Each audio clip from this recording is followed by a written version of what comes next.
Hello everybody, in today's video we're going to be going over a major winter storm which is going to be kicking off the month of April. We're going to be seeing some areas, especially in northern New England and the Adirondacks, getting up to 10 or more inches of snowfall. Also, some areas, even into parts of the Ohio Valley and the southern Appalachians, are going to be dealing with some snowfall. And then we're also going to be dealing with some very cold temperatures on the back end of this relative to this time of year, where we could be getting down into the 20s and teens, depending on where you live. So definitely an interesting setup, and it's going to definitely feel a lot more like February than it will like April, as we're starting off the month of April. So let's get right into it here, and let's start off with your current National Weather Service page. We currently have wind advisories out in the western United States in the light brown, as well as for a little bit of Wisconsin, Iowa, and Minnesota, and another area for New England, as well as another little area for upstate New York and New Jersey. And we also have some high wind warnings embedded within there. We also have high wind warnings for much of the northern Rockies, and then also into the northern plains, with some red flag warnings in effect for the much of the Great Plains, and then also into parts of the central United States, and that covers again much of the central part of the country. We're dealing with a very excessive area of fire danger for today. We have frost advisories in Northwest California, as well as for eastern North Carolina, but other than that, we don't have many other watches or warnings currently in place. Yesterday, we had a national high temperature in Anaheim, California, where they got to 94 degrees Fahrenheit, and also for 4 miles southeast of Sebring, Florida, they also got to 94 degrees Fahrenheit. So that was the high temperature for the continental United States, and the national low temperature was in Gothic, Colorado, where they got to 1 degree Fahrenheit, and also the highest precipitation or rainfall report, Helenwood, Tennessee, they got 7.92 inches of rainfall. And unfortunately, a lot of these areas, especially centering over Tennessee, got a lot of rainfall yesterday. Many reports over 5 inches, and even a few reports over 7 inches, such as this one. We also had a report of 6.6 inches in Negaunee, Michigan. There, hopefully I didn't pronounce it too incorrectly. And that's 4 miles northeast of there. That's where they got 6.6 inches of snowfall reported yesterday.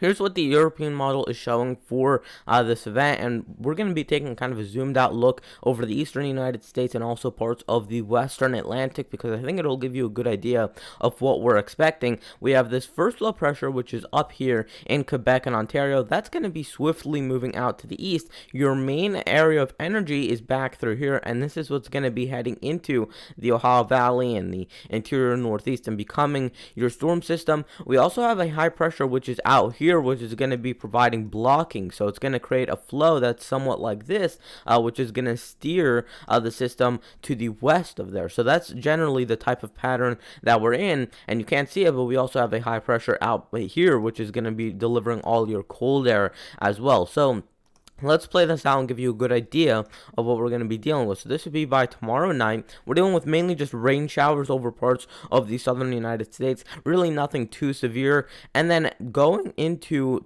Wednesday morning, we're dealing with heavier bands of rainfall, where some of these areas could be getting 2 to 3 inches of additional rainfall.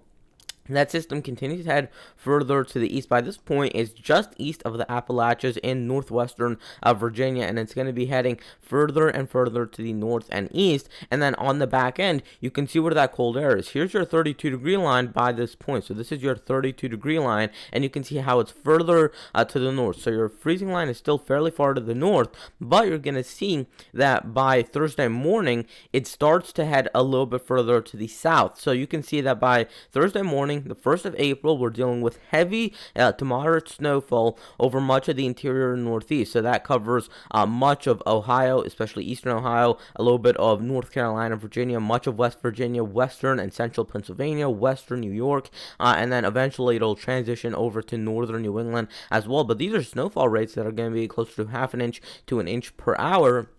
And then continuing forward, here's by the early afternoon on Thursday, according to the European model, we have that low pressure up there in New England. And by the way, look how tight these isobars are together. These lines on your screen, you can see how tight they are together. That's indicating that we have very strong winds coming out of the northwest in most of these areas, and actually coming out of the south on the eastern end of this system. So very, very gusty winds nonetheless over these areas, even if you're just in the rainfall area. So blowing rain, blowing snow, all a possibility with this storm system. And then this would be by Thursday night into Friday early in the morning, and it's really tapering off. You might end up with a little bit of snow on the back end if you live in northern New England, especially in parts of northern Maine, northern Vermont, and parts of upstate New York as well. Here's what the GFS model is showing for the same time frame and the same storm. So you can see that area of southern energy down through the southeastern United States.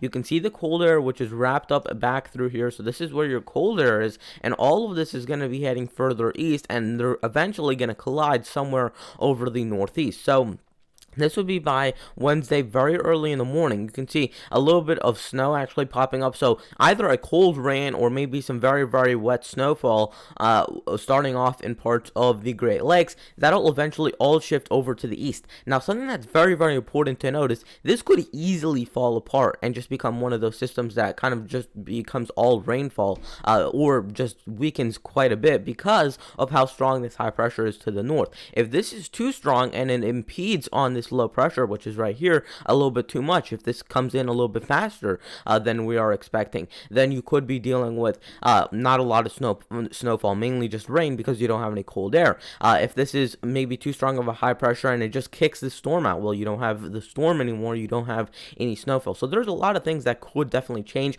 The only thing that's kind of holding it back from changing so much is that we're only 48 to about 72 hours away from this event. So only 2 to 3 days away. Not too much in the way of drastic changes is expected just yet.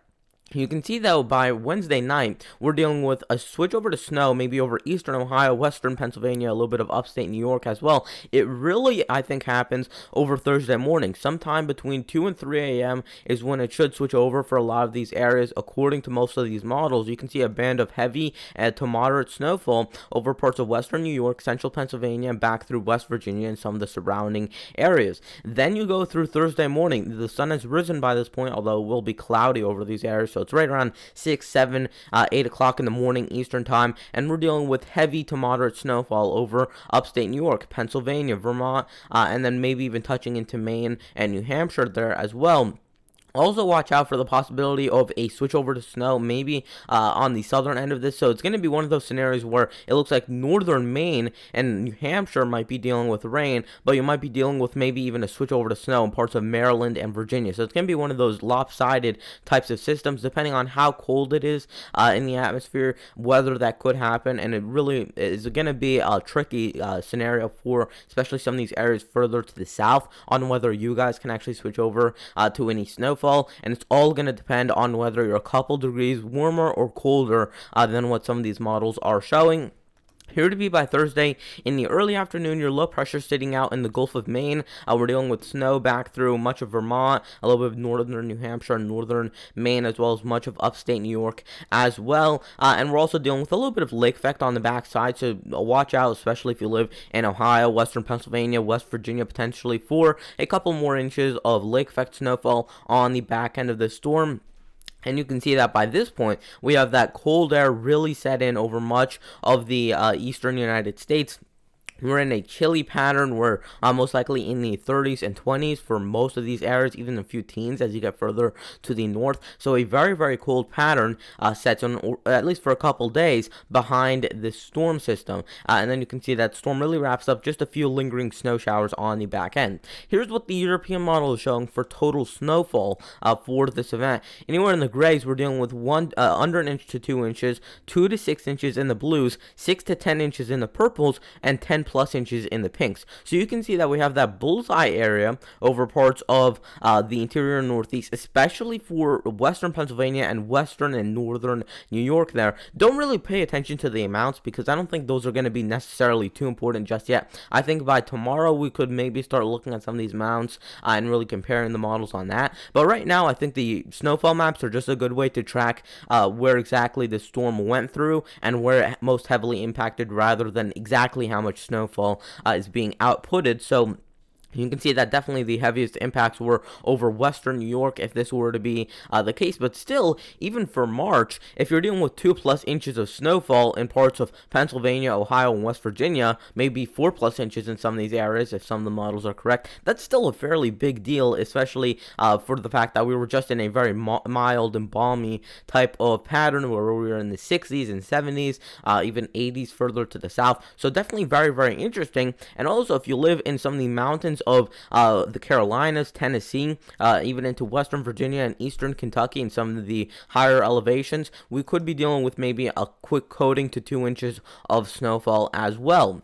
Here's what the GFS was showing. So we just looked at the European. Here's what the GFS is showing currently. And you can see it is fairly similar. The GFS map is kind of a little bit harder to read, but you can still see that definitely the bullseye was over parts of western New York, but it also extends a little bit into northern New England, where, for example, parts of northern New Hampshire and northern Maine were expecting under an inch to 2 inches on the European, and now they're expecting 6+ inches on the GFS. It's these tiny types of details that we're still trying to figure out, and that still we need a lot more information on. You can see the GFS does not show as much snowfall back through Pennsylvania, West Virginia, and eastern Ohio. So depending on whether you like snow or not, that might be something that you want to pay attention to. And here's another model that we didn't look at the simulated radar for, but just to give you an idea of what the Canadian model was showing, it's fairly similar to what the European model was showing, maybe a few inches less so in terms of the actual snowfall totals, but generally the same areas getting impacted with the heaviest snowfall. We're still dealing with 2 to 6 inches over parts of the Ohio Valley and parts of Pennsylvania and West Virginia as well.